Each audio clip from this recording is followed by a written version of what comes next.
Hello, everyone, and welcome to A Balanced Life with Dr. Jacquie here at Black Star Network. Each and every week, we are bringing you content that resonates with us in everyday life, because oftentimes discovering how to stay balanced, how to get balanced, and how to remove things from our space that keeps us from being balanced can be a challenge. As we move into this holiday season, we're going to talk to some amazing and incredible human beings today. I am delighted to be joined by, you know her already, Terry Whit Bailey, Dr. Tierney, and we'll have special guests Rodney and Elena Hill. I am thrilled today that we're going to be talking about holidays. The holidays bring us this spirit of enjoyment, but oftentimes there's love, there's loss, and feeling as if we can, should, or maybe can't let go. Welcome in, everybody, and welcome to A Balanced Life. Hey, hello. I am so delighted that we are having this conversation today because, you know, when we think about the holidays, and I have to tell you, we barely got past Halloween, seeming as if Thanksgiving may or may not get any credit at all. And we've moved right into Christmas with the decorations and the music and everything. Let me start right off at the top. When it comes to being able to take all of that, how do you guys feel about just skipping right over November? We go from pumpkins to Christmas trees. Terry. No, absolutely not. In fact, when I think of November, all year, but when I think of November, we cannot forget the gratitude. We cannot forget Thanksgiving. I talk about it all the time. We have to make sure that we make time to be grateful for the things that we have. And so, no, I never skip over November. It's very important for me. I can understand that. Dr. Tierney. I wholeheartedly agree. I have a friend that's probably watching right now that's like, no, Christmas tree. But I get it. I get that Christmas is a very special time for a number of people, and just the love that's in the air and everything that's around Christmas. But I completely agree with Dr. Bailey that we have to make sure that we're taking that pause to say thank you. You know, it's not just about the turkey. It's not just about stuffing ourselves with food. It's about taking that minute out of the 12 months of the year. This is the holiday where we are reminded to stop, to say thank you, and to be grateful for all that we already have and all that God has already done in our lives. Absolutely. Now, we're going to be joined today by Rodney and Elena Hill, but Elena is here now. You're going to learn more about her and her story and the incredible life that she's living. But Elena, talk to me about that. Did you do the whole decorate the yard and the pumpkins? Did you have little treaters come by? And then what are your thoughts and feelings related to how we just skip from one holiday and just totally miss another? I really think it's important that we learn how to be present in the moment while we're looking to what's coming up, being present in the moment. And while, yes, we weren't really big on trick-or-treaters or anything, November is a time for us to kind of prepare our hearts and minds, as the other guest said, certainly reflecting on what we're thankful for, but really preparing ourselves for what is ahead and enjoying what we have now, and especially if a heavy heart is what's ahead. Absolutely. November is a time for gratitude, a time for Thanksgiving. And oftentimes, as we think about how we're balancing society and all of the things that are happening in our space, it's difficult to find things to be thankful for. Dr. Tierney, in your work as a level up coach, how are you helping people establish that baseline and boundary for gratitude? Now, we're 11 months into the year, and there are times when seemingly it's like people feel like the weight of the world is literally on their shoulders and they can't seem to escape the weight of it all. How are you helping them identify ways to move forward? Mm-hmm. Absolutely. So this is one of the most, kind of difficult times of the year for a lot of people for a number of different reasons. So the first thing that I always do is help people, as Elena, is to just be present in the moment. Sometimes we'll start looking too far ahead and we'll start to feel anxious, or stressed out because we don't know what's coming.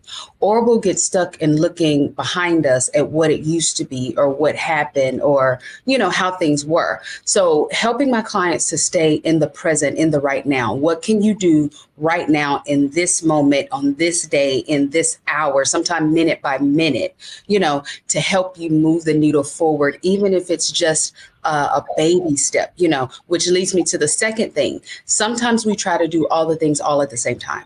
Sometimes we try to take these massive, huge leaps forward, and we put a lot of pressure on ourselves to be at a certain point by a certain time, and so we may be sitting here at the 11th month of the year going, oh, by now I wanted to have been at this place or have completed this or accomplished that, so making sure that we're taking our life in increments, eating the elephant one small bite at a time. So those two things can kind of help my clients to really stay in balance and not get, too far up or too far down during this time of year. Let's talk about that for a moment. I want to unpack that a little bit because I'm the type of person, October, November, December is when I'm trying to wind down in order to gear up for the new year. So I don't wait till January to start my year. But then I have people in my space who are literally the individuals trying to get everything done before the end of the year. How do you help us shift that balance between the work we have to do and the work that other people want us to do so that we can keep some level of sanity or have levity in our day as we move toward needing things that other people are not seemingly understanding we need? Absolutely. So this is where we have to have a conversation about boundaries. Okay.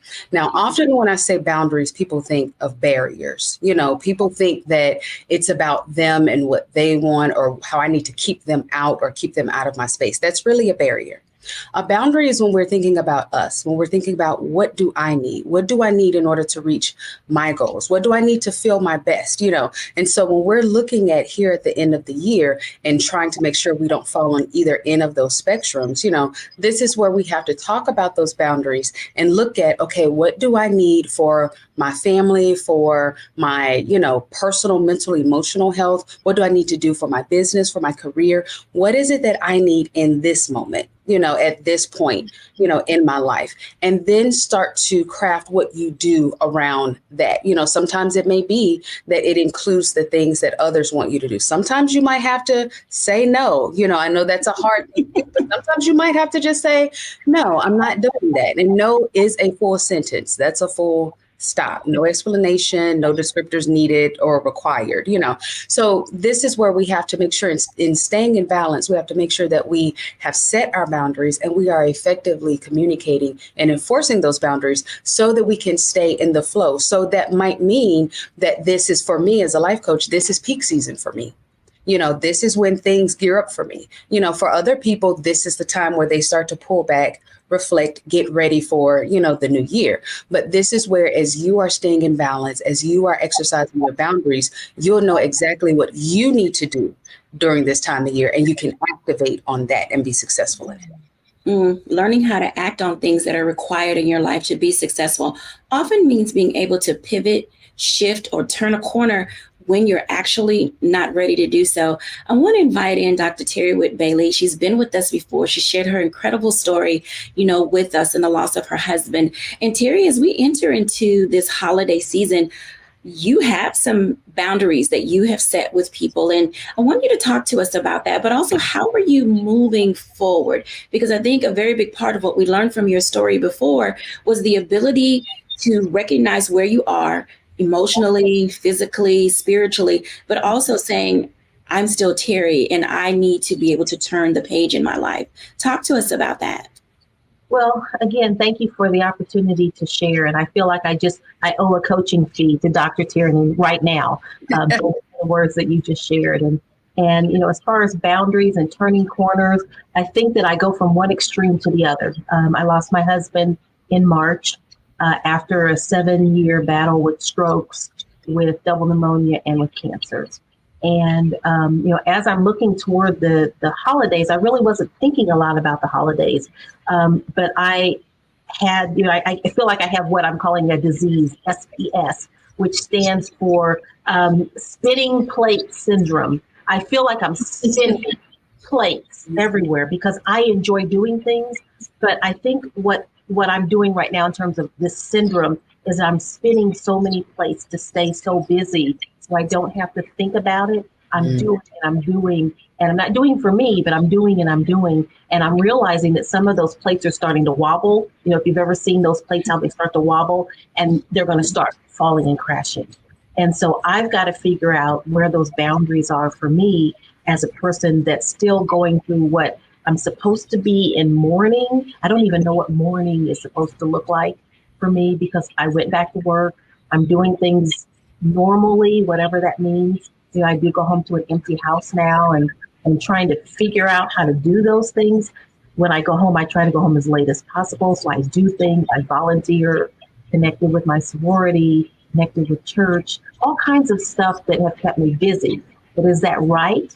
I think of the holidays right now as holidays. What can I do? And is that right? Probably not.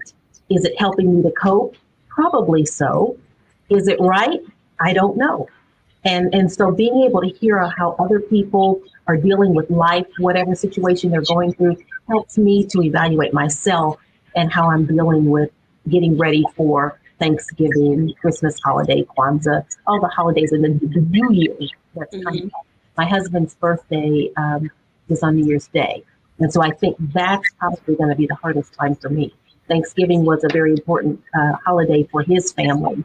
So I don't even know what I'm doing for Thanksgiving yet. And that's just a couple of weeks away. But trying to figure it out, trying to figure out how many plates need to spin, maybe none. I probably have 8 or 10 spinning right now. So Dr. Tierney, I'm listening to you, I'm hearing you, and I need to figure out how to settle and how to know that it's okay to not be okay. I really do appreciate you sharing your heart and being vulnerable, because for a lot of our viewers, they're in that space where they're like, I don't know what to do. And, this is where we say it's okay to not be okay. Oftentimes we don't recognize that we can't be like other people, that we don't always have to smile and put on a face because we've been doing that for so long. But this will allow each of us to figure out how to emerge the way we need to emerge in our own time, in our own season, and at our own pace within the space and grace that we're giving ourselves. One of the things that you mentioned in readying for the holidays is, trying to figure out what to do. Can you give us a few tips, Dr. Whit-Bailey, about some of the things that you are considering doing in order to give you a sense of moving forward? Yes, when I pray to God for peace, He gave that to me. And I've been living in peace through these last several months. When I get to the Christmas holiday, I enjoy the decorating because it adds another layer of peace to our home. And so I am going to decorate. It may not be as full blown as it used to be, but I know that there's a sense of peace with the lights and the colors and just the things that we did, as for many, many years. In fact, one of our wedding gifts was a Christmas tree 30 years ago. I guess it would be 31 years ago now. And so for 31 years, I put up the same tree. And so I probably will put up the same tree, maybe not the other trees, but that one tree I probably will still put up. Now, how easy will that be? Probably not very easy, but I'm going to do it because I think I need to do that. And I think it will be part of a healing process for me and for our family. Thank you for sharing. Okay, so I'm going to take a break and I'm going to grab some tissue because it's time to take a break. And Terry, I have to tell you, I appreciate you so much for being able to be here as we go through these holidays and we go through these seasons, because it is this level of transparency and vulnerability that allows people to see that we are all still human. Yeah, we're doing this show. Yeah, we've got work. Yeah, we have family, we have friends, but individually, we have our own story, our own journey, and our own testimony. Thank you, Dr. Terry. When we come back after the break, we're going to meet a family who has been through several layers of loss. And, I know y'all go ahead and at me. I'm perfectly okay with that. But when we come back after the break, we're going to talk about how do you manage life dealing with loss as you go through the holidays. We'll be back after the break.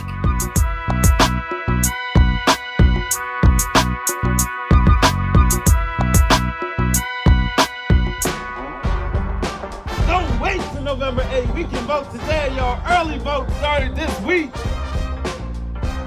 We're on Savannah State University's campus. We'll be dorm storming today, giving out treats for everyone. We hope to see everyone at the polls when it comes to November. If you believe we got power, let them know. Make some noise. Put a fist up. I need to see a fist in the air because we got power. Come on, you put it up. Come get your shirt.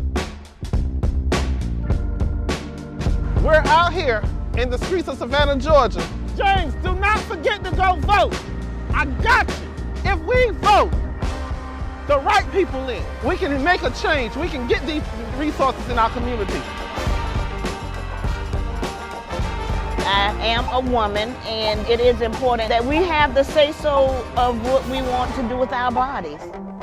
We're concentrating on entrepreneurism, providing young people with resources and training that they need in order to change their trajectories. We want Black down. Democracy is on the ballot. Voting rights is on the ballot. Voting suppression is on the ballot. I am most passionate about those three combined because they all impact each other. Savannah is my home. I care about my community, and I care about representation in my community.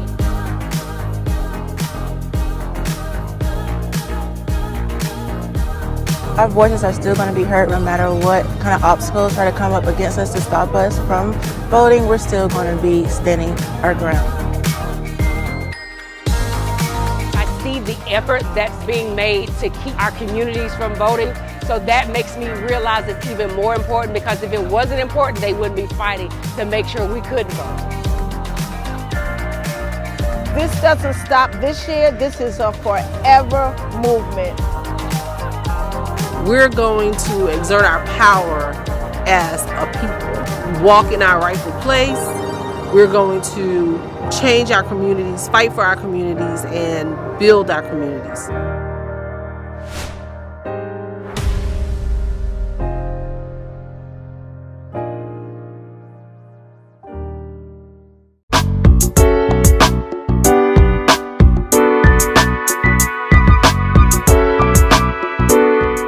Welcome back, everyone, to A Balanced Life. And as you can tell, learning to live through the things that life throws at us often isn't easy. It can be challenging to rediscover our balance, reposition ourselves in order to be able to move forward. I am delighted today to talk to this young lady, and her name is Elena Hill. Welcome in, Elena. Hi, Jackie. Thanks for having me. I'm excited that you are here. Talk to us about who you are. You work in the area of leadership change, and oftentimes change does begin with the individual. So can you share with us your story and just move us through your journey? Happily. So just, in summary, I'm an engineer turned IT project manager. Always stayed on the people side of change. I've really been passionate about how people respond to, adapt, and encourage change within themselves, within their organizations. And so I have a consultancy that is focused on helping executives and leaders lead change in their organizations. That includes corporate culture and diversity, as well as how they adopt new policies and practices in general. Personally, change has always been part of my life. I moved a lot as a child, learned how to adapt to my environment very quickly, and found that to be somewhat beneficial, I guess, from my professional standpoint. I'm the mom of 4 boys. Unfortunately, 8 years ago, my oldest passed away from cancer. And so when we lost him, it created an incredible shift in our lives and in our family. As you can imagine, as a business owner, there was limited energy to continue to grow my business. And it was also the same year that the industry that I had spent most of my career in, which is oil and gas, was suffering a major downturn. So pivoting, shifting, and rebuilding is something that I had to get really good at. Learning how to shift and pivot, isn't always one of the things that people think about as having in their balanced living toolkit. When you think about how change happens, for you, walk us through a little bit of your journey. And I wanted to focus on this from the space of loss, because in losing a child, some people don't rebound. They don't know how to recover. How are you managing that during this 8-year period? And what are some things that you can share with our audience in your grief process of losing a child?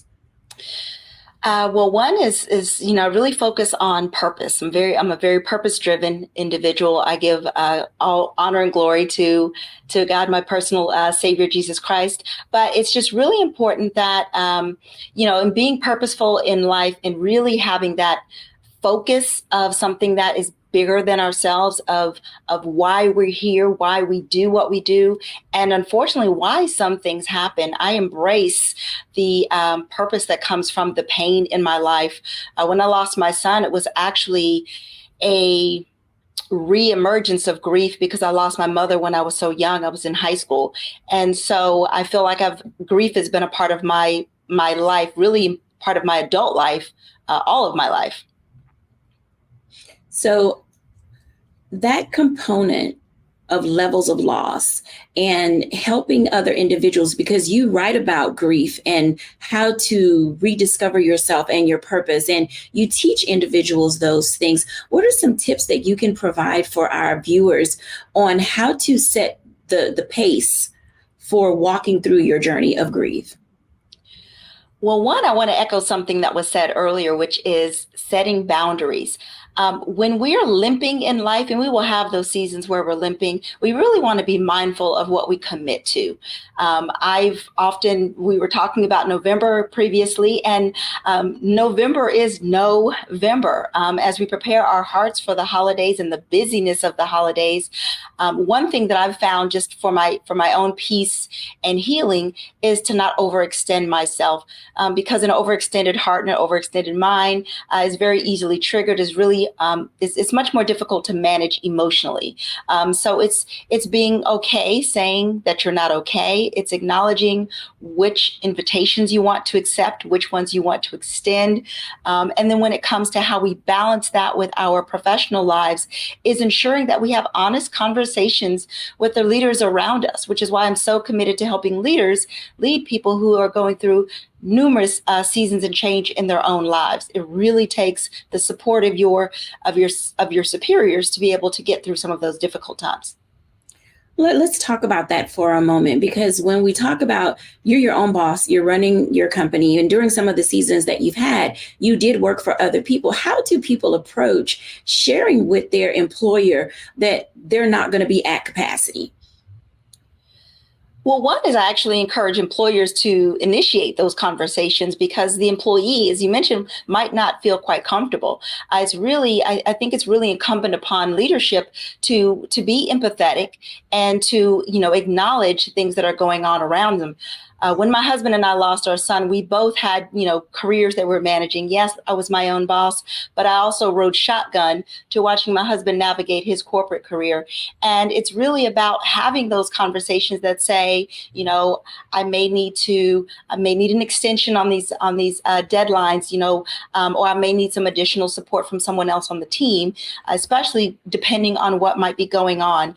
And it's just really, really important that empathy become a key competency of every leader, and also something that we ourselves encourage for ourselves and for those around us. I want to invite Dr. Tierney into this conversation because she does a lot with coaching individuals, and we talk about leveling up. And I don't know if this is going to be appropriate or not, but I'm going to ask it anyway, because sometimes you do have to level up in life when you're going through some of the most difficult things you've ever faced in life. Dr. Tierney, how do we figure out how to dig deep and level up in order to be able to move forward?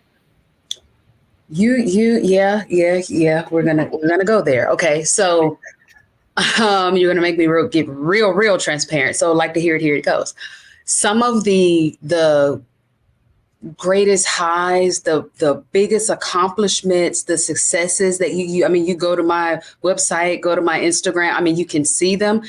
They happened when I was going through some of the most difficult times in my life.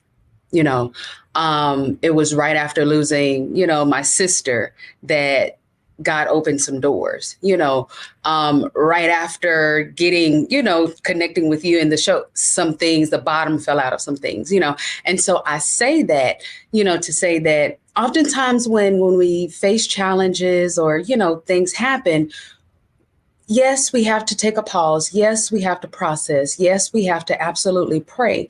But that doesn't always mean that God is calling us or telling us to stop.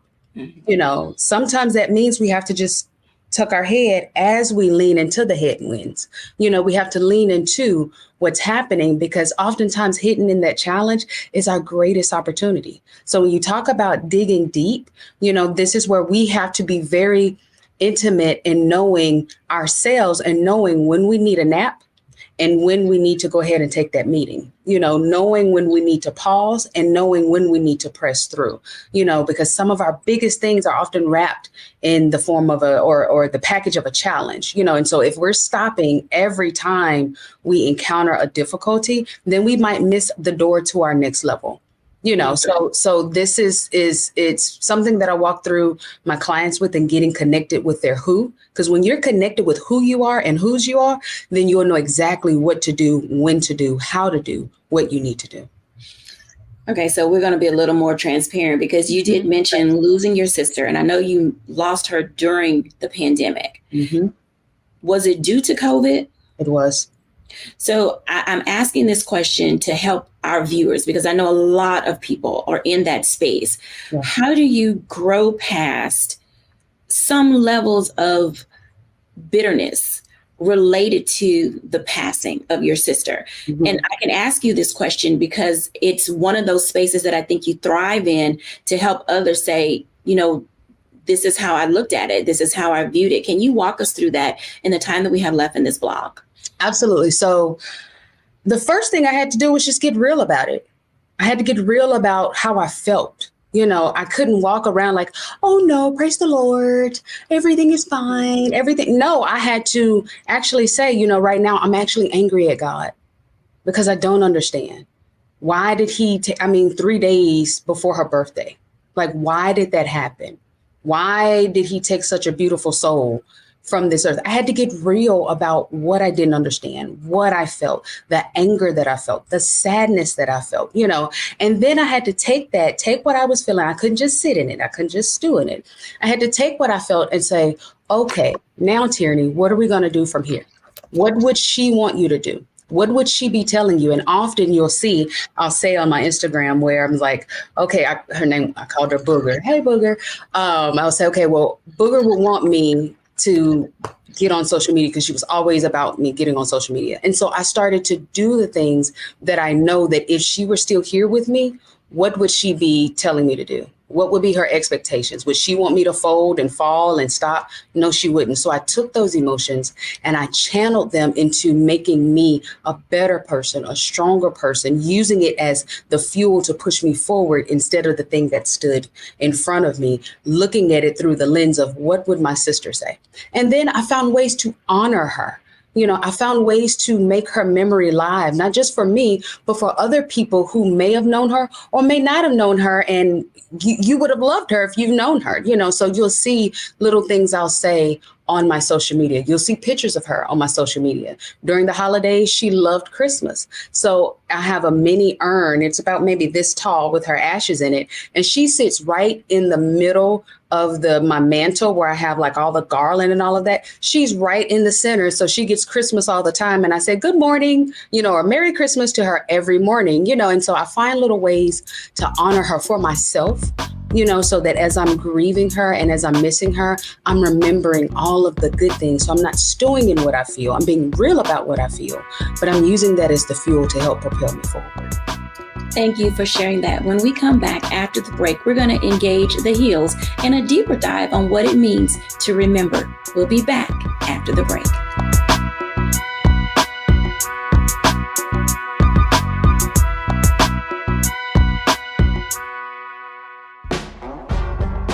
Don't wait till November 8th. We can vote today. Y'all early vote started this week. We're on Savannah State University's campus. We will be dorm storming today, giving out treats for everyone. We hope to see everyone at the polls when it comes to November. If you believe we got power, let them know. Make some noise. Put a fist up. I need to see a fist in the air because we got power. Come on, you put it up. Come get your shirt. We're out here in the streets of Savannah, Georgia. James, do not forget to go vote. I got you. If we vote the right people in, we can make a change. We can get these resources in our community. I am a woman, and it is important that we have the say-so of what we want to do with our bodies. We're concentrating on entrepreneurism, providing young people with resources and training that they need in order to change their trajectories. We want Black down. Democracy's on the ballot. Voting rights is on the ballot. Voting suppression is on the ballot. I am most passionate about those three combined because they all impact each other. Savannah is my home. I care about my community, and I care about representation in my community.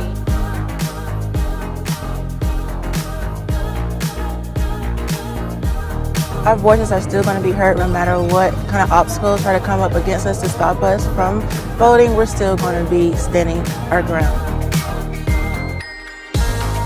I see the effort that's being made to keep our communities from voting. So that makes me realize it's even more important, because if it wasn't important, they wouldn't be fighting to make sure we could vote. This doesn't stop this year. This is a forever movement. We're going to exert our power as a people, walk in our rightful place. We're going to change our communities, fight for our communities, and build our communities.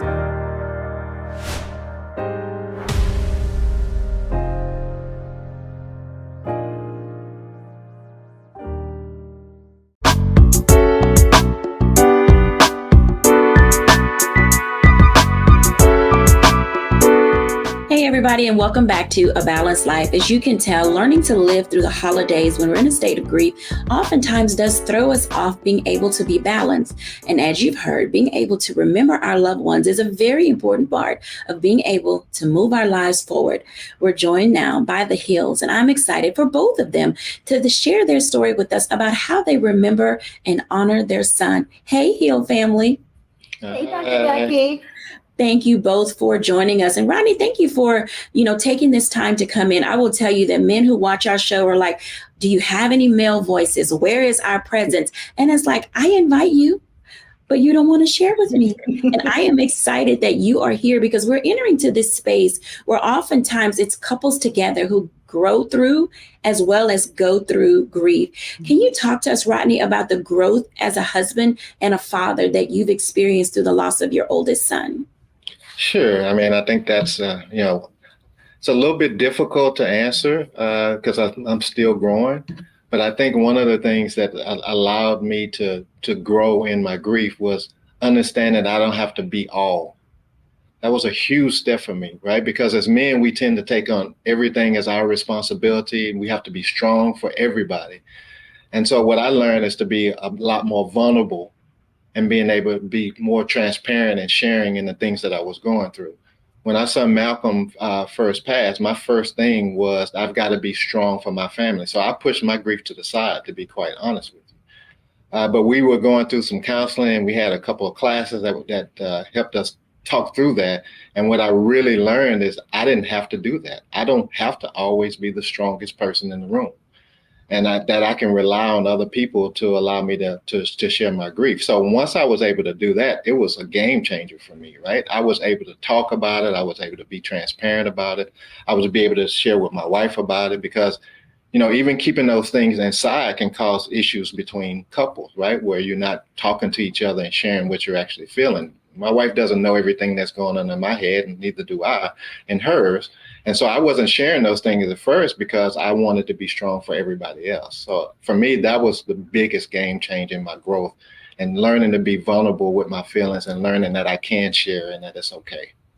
So I'm going to ask this on behalf of all the men, Rodney. Does it take anything away from you to be strong, to be vulnerable, and to be transparent? Nothing at all, to be quite honest with you. No, I think that's, I've tried to make sure that my sons understand that as well, too. Our other three boys, that they understand that they can be vulnerable and that they can talk with us and they can talk and share their feelings. Holding it in only causes more pain, to be quite honest with you, right? And so it wasn't that the pain was going away just because I wasn't sharing it. It was just festering inside of me over and over again. And whether I realized it or not, those things were manifesting themselves to the people around me, even if I didn't think they were, right? My actions, my words, my, things that I was doing on a daily basis, those type of things were manifesting to everybody else. And so the thing that we've talked about is that just because you don't talk about it doesn't mean it's not there.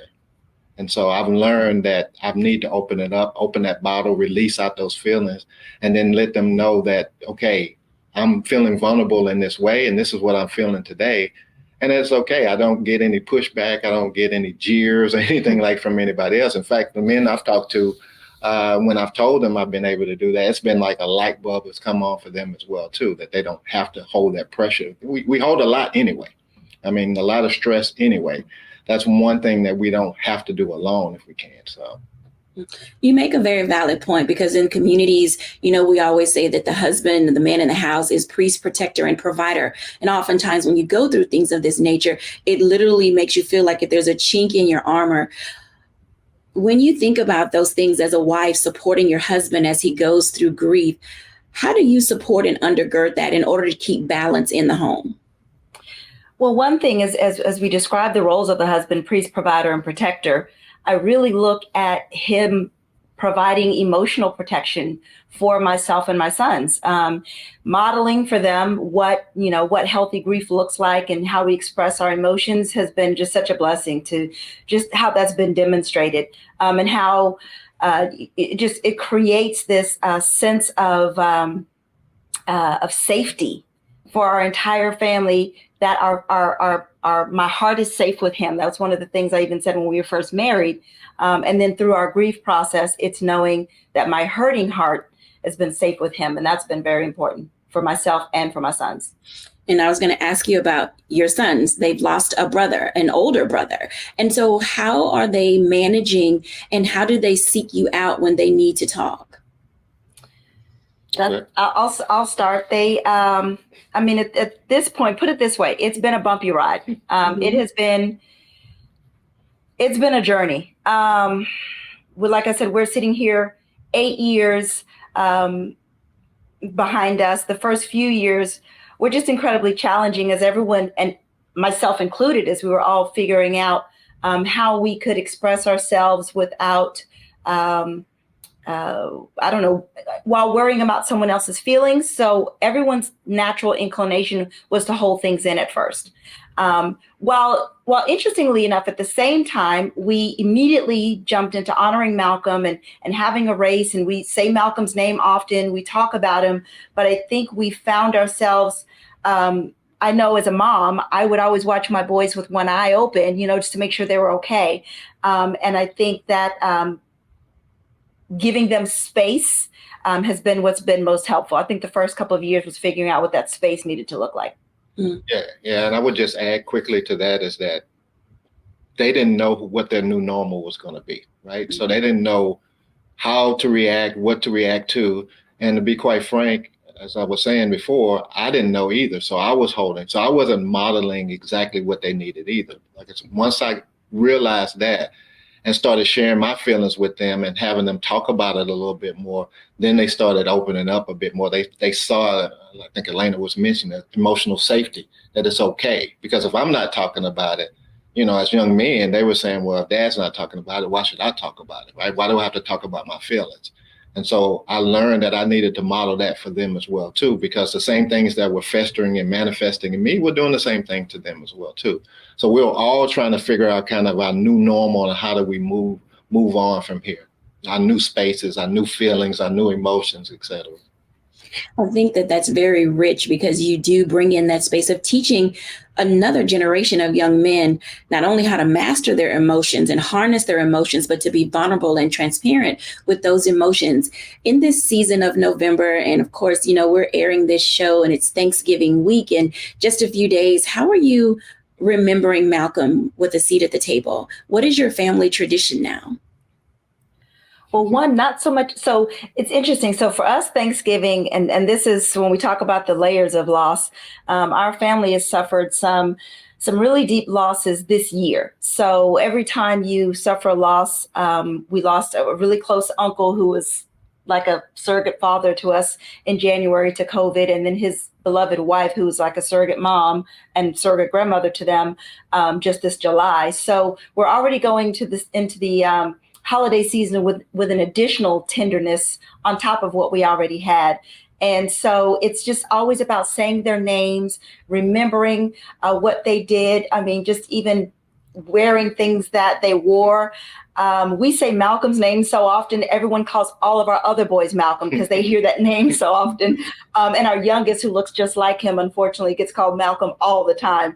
But in a way, he appreciates the resemblance. He appreciates the mentioning of his beloved brother's name. And so we just do that consistently. We put up the stockings for all of them, and we take some time to reminisce, and then we don't sit in it, but we revel in the amazing memories that our family of 6 was able to create. Yeah, and one of the things that we did, Elena's absolutely right. I mean, we still put his stocking up every year, so the boys, they know, that's when they come to our house, they're going to see all 4 stockings up. We were talking about the seat at the table, and one of the things that was very cathartic for us as well too was that we're a Marvel geek family. Malcolm, so much so, particularly himself and I, right? And so after he passed, there was a new movie come out because we used to go to the movies all the time together. And so one of the things that we did, we literally had a seat at the table. We bought an extra ticket for him when we went to the first time as a family without him to see a Marvel movie. And it was emotional, and it was, but it really helped our boys to say, he's still here with us, right? Mm-hmm. And so we don't do that all the time, but every so often, we will kind of have a seat at the table and maybe, buy a seat just so nobody can sit in it if we're all together. Or even when we were eating dinner the other night, we had a seat open for him. We were celebrating one of our son's birthdays. So we do those type of things as well, too. But I think the most important one is just to make sure that we keep mentioning his name so that he's not forgotten. If I can add something just really quickly, when we first lost Malcolm, one of the first conversations that we had, I don't remember who started it, but was, what are we going to say when people ask us how many sons we have? I mean, we've 4 boys. It's, the Hills have 4 boys. And we both just looked at each other and says, 4 boys. I mean, we still have 4 boys. And I've changed the order in which I start the conversation because I don't want to lead with that. But we always mention, Malcolm, and he's our son that's waiting for us on the other side of heaven. Yeah. I think that this conversation, as you mentioned, Rodney, is cathartic in the sense that it allows other people to say, I don't always have to grapple with grief. I think I hear that phrase together so often, grappling, I'm struggling, I'm wrestling. And I know this isn't easy, but the two of you have an ease about you when you talk about it. And so our audience, I'm going to ask you both this question. At what point did you know, and I know you're not fully healed, but there's a point where you get to talking about grief and loss without just breaking down all over the place every time. When did that kick in for you guys? I'll put it this way, not fast enough for me according to my timeline. And that's something that I really had to pray about. Is I tried to create this self-imposed deadline that says, by this day, I'll be okay. I won't fall apart. And the reality is, and I'll answer honestly, Dr. Jacquie, today's a good day. His birthday is in March. I may struggle more to have that conversation on that particular day. And I've learned to not measure how heavy emotions are and just to accept that they are, to accept those waves come unpredictably at times when I don't want them to. To that point, when did the waves lessen? I would say probably about 3 years ago is when they lessened, but the waves still come. Yeah, and I think the biggest thing for me was you talked about grappling with grief. I kept grappling with the why. Mm-hmm. Why now? Why him? Why, at this point, right? Why did it have to happen? And I think once I stopped grappling with the why, right? Because I don't know exactly why, right? God has a plan for each and every one of us. So once I stopped grappling with the why, I was able to talk about him, without the waves overcoming me every time. Like Elena said, it gets tough around, the day that he passed. It gets a little tough around his birthday. It gets tough. We see things that people are doing that we say, Malcolm would have loved to do this if he'd have still been here. It gets tough those days, but not as much as it used to because I was always grappling with why, and I couldn't get the why out of my head. So every time I talked about his name, I would always start with, why did this have to happen? And those waves would just rush over me because I was like, why now? Once I let that go about the why and left it in God's hands, then the waves lessened, and I was able to talk about him on those days that might have been a lot tougher before. Mm. Wow. I think about the days ahead and the things that are to come. And, we often think about, because you mentioned that Malcolm would have loved to do this, or Malcolm would have loved to do that. And I will say to both of you, we honor you and we both appreciate you. When we come back after the break, we're going to continue this conversation about how do we remember our loved ones for the holidays. And also, what are some of the traditions that you have that you just cannot live without when we back? That you just cannot live without when we're back after the break.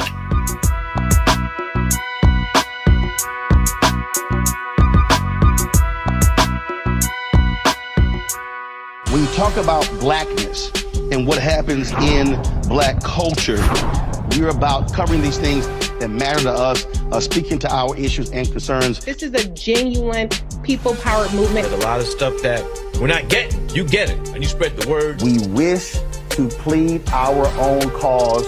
Too long have others spoken for us. We cannot tell our own story if we can't pay for it. This is about covering us. Invest in Black-owned media. Your dollars matter. We don't have to keep asking them to cover our stuff. So please support us in what we do, folks.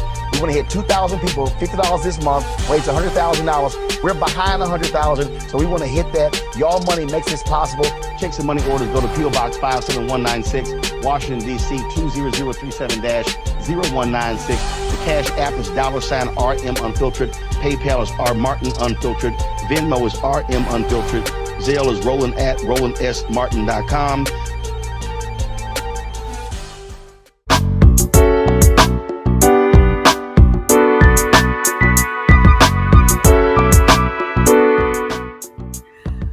Welcome back, everyone, to A Balanced Life. And I know that these segments have been heavy, but honestly, healing begins with remembering. It's okay to remember your loved ones. It's okay to put a seat at a table. It's okay to call their names. Let me just say that as we are growing in this season of life, we need to all take a moment just to pause and say, what does overcoming grief, working through your grief, grace in grief, what does it look like for you, the individual? I want to invite everybody back in, because as we are, just 2 days away from Thanksgiving, and we are talking about some of the things that we are going to be experiencing, I would love to hear, what are some of the traditions that you all have for the holidays? What are your favorite foods? What won't you take? What don't you like? And how are you preparing, to engage in this festive season of gratitude? Welcome back, everyone. There's something about Thanksgiving that it's the smells. Like when I walk into a store now, it's the cinnamon sticks, and when I see all of the people with the recipes, and heaven forbid I spend any more time in Costco with them passing out these little cups of things I ought to try, for the holidays. How are you all preparing, for the holidays? And, I'll start with you, Dr. Cheer. What are some of your favorite foods during the holidays? So they should probably give me a sponsorship after I say this, but I'm gonna tell you that Popeye's turkey. Oh, honey, turkey, Cajun turkey. Yes, ma'am. I've had mine since October in the freezer, ready to go, because that I have to have me a turkey like that, and that's pretty much the only thing that I really like. Cook. I'll try to find somewhere else to go and just have my turkey, just at the house. But outside of that Popeye's turkey, Popeye's fried, that Cajun turkey, I really don't have a lot of big traditions for Thanksgiving. I try to just make sure that I'm taking a beat to really be grateful and thankful. And really the whole November, I love, Elena, what you said about November. I'm actually going to borrow that. And I also love what you said, Dr. Bailey, about the holidays and not the holidays. And so one of the things that I always try to make sure, around Thanksgiving, I don't put a lot of stress on myself around Thanksgiving. That's why I just, give me my turkey and I'm good. I don't really make a big production out of it, because that's my time to really sit, decompress, be thankful, be grateful, and eat my turkey. Okay, eat your turkey. Yeah. Dr. Bailey. We're going to have to share that sponsorship. Yes. That Popeye's turkey the last 2 years, yes, that Popeye's turkey, there's nothing like it. Nothing like it. Our tradition, though, was the day after Thanksgiving, because for the last 30 years, I would make omelets with the turkey or the ham or whatever we had. I would always make an omelet on the morning after Thanksgiving, as well as the morning after Christmas. And so that's what we always looked forward to, is having brunch or breakfast the day after. I'll probably still do that. But that is our tradition. It's the day after. The Hills. Well, our tradition is always, it used to involve getting in the car, loading up the kids, and driving to Prairie View. That's where my dad's parents, my grandparents lived. And so we would have this really Southern traditional with the stove in the middle of the living room that my granddaddy would poke the wood. So it just really felt like we went back in time on Thanksgiving Day. And so they've gone on to be with the Lord, but their oldest daughter has maintained the tradition, at least from a bringing everyone together and cooking standpoint. And it's just really a time to be with family, laugh at the TV, what's going on with whatever game, football, and to eat and then go for a walk. We have always, there's a tradition, we'll eat way too much and then we'll go for a walk. Because we were talking earlier, we don't get the change of leaves in Houston, but hopefully that's kind of one of those cool days and we get to say, it's kind of cool in Houston. Let's go for a walk. Yep, and we also, you said football. Yeah, the other thing that we also do, and we haven't been able to do it with my mom before, as much now, but before we would always on Christmas Day, we would get up and go to her house in pajamas.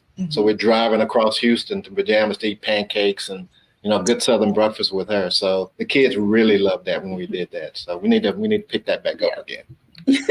All right, so let's have this great Christmas tree debate. Y'all already know the question is coming. Does the Christmas tree go up after you clear the Thanksgiving table, Dr. Tierney? My Christmas tree goes up when I say it goes up. So one year it might be before I clear the table. The next year it might be 3 days after Christmas. This year it's going up on the day after Christmas because I cut a live tree. And so last year was my first year cutting it. So now I know what to expect. And so it's going up on the Friday right after Christmas. But honestly, no Thanksgiving putting up the tree. No, because the Christmas tree farm don't open up until Black Friday. Okay, gotcha. That's why it's that this year. But honestly, it's when whatever floats your boat, that's when you put up your tree. All right, then, Dr. Terry. Dr. Jacquie, tradition in our household was that I would put up all of the decorations. We have 3 trees. All of them are artificial on the first Friday in December so that everyone would go to sleep. And when they wake up on that Saturday, the first Friday, whatever that day is, the date is, they would see the Christmas decorations. Probably won't worry about what day it is, but it will definitely be before Christmas. Absolutely. The Hills. We never had a day. It was always flow from the times our kids were little. It was what does our vacation schedule look like, work schedule? When do we feel like doing this? Is it the year we need to replace this tree? Because we would often use a artificial tree, right? At some point you have to replace it. So when the stores open. So it's not something that we set because it's not something we want to stress about. So when we feel it, when the kids are ready, when we're ready, that's when we put it up.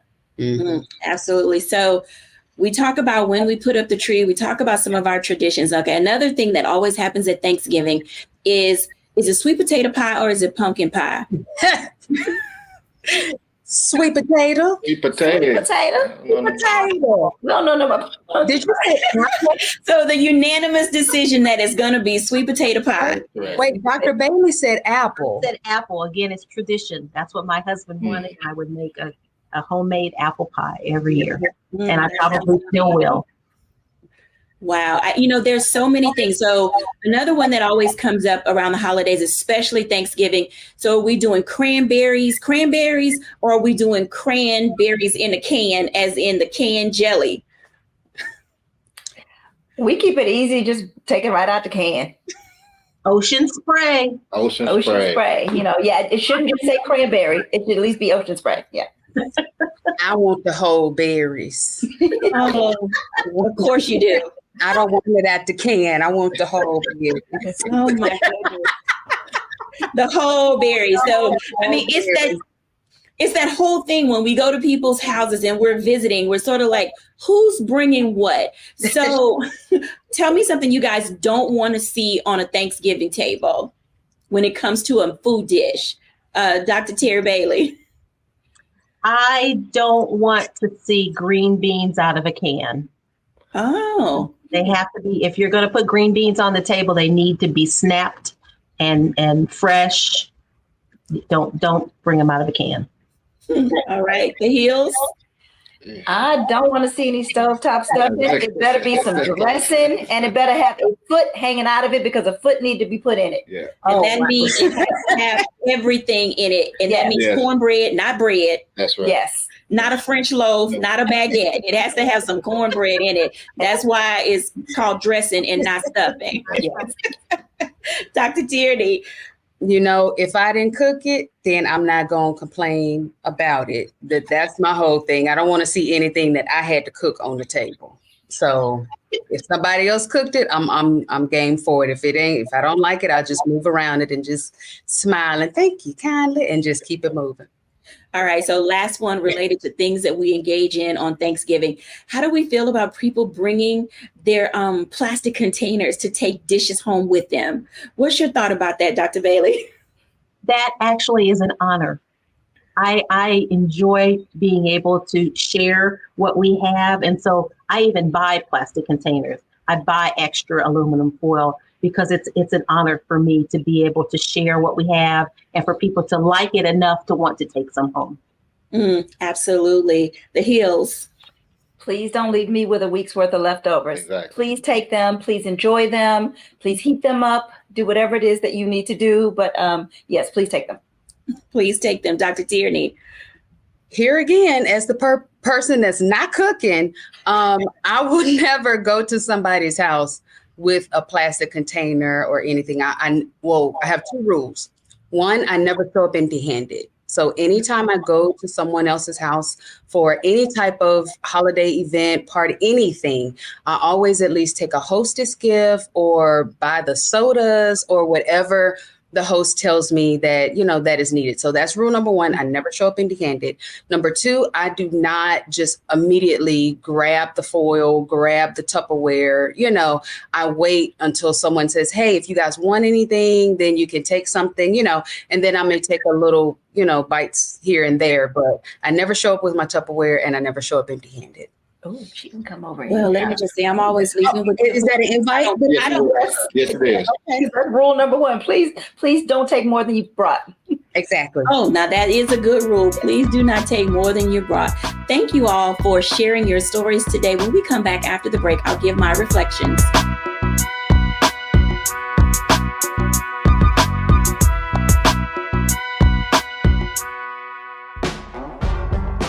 Don't wait till November 8th. We can vote today, y'all. Early vote started this week. We're on Savannah State University's campus. We will be dorm storming today, giving out treats for everyone. We hope to see everyone at the polls when it comes to November. If you believe we got power, let them know. Make some noise. Put a fist up. I need to see a fist in the air because we got power. Come on, you put it up. Come get your shirt. We're out here in the streets of Savannah, Georgia. James, do not forget to go vote. I got you. If we vote the right people in, we can make a change. We can get these resources in our community. I am a woman, and it is important that we have the say-so of what we want to do with our bodies. We're concentrating on entrepreneurism, providing young people with resources and training that they need in order to change their trajectories. We won't black down. Democracy is on the ballot. Voting rights is on the ballot. Voting suppression is on the ballot. I am most passionate about those three combined because they all impact each other. Savannah is my home. I care about my community, and I care about representation in my community.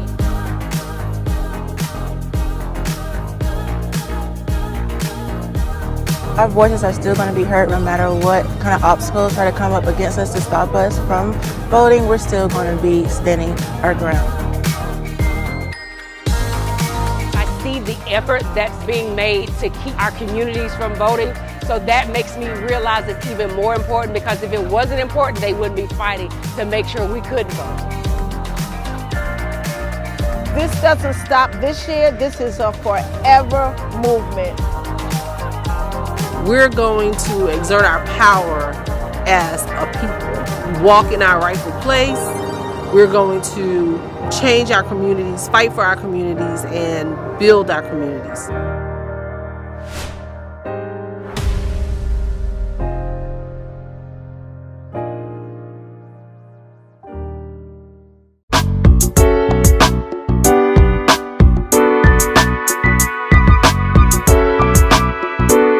Welcome back, everyone, to A Balanced Life. And as you can tell, the holidays, especially Thanksgiving, are filled with love, laughter, and even though we've experienced varying degrees of loss, there are ways for us to still show up and be engaged with everyone. I know that as you are experiencing the holidays and you're trying to figure out what you're going to bring, you guys have heard a few tips of things of your do's and your don'ts for the holidays. I hope that something that we have said here today will give you that space to get out and go visit your family and friends. Don't show up empty-handed. Only take what you can use. But most importantly, give yourself grace this holiday season to just emerge how you need to in order to keep living a balanced and fulfilled life. Thank you all for watching. Bye now.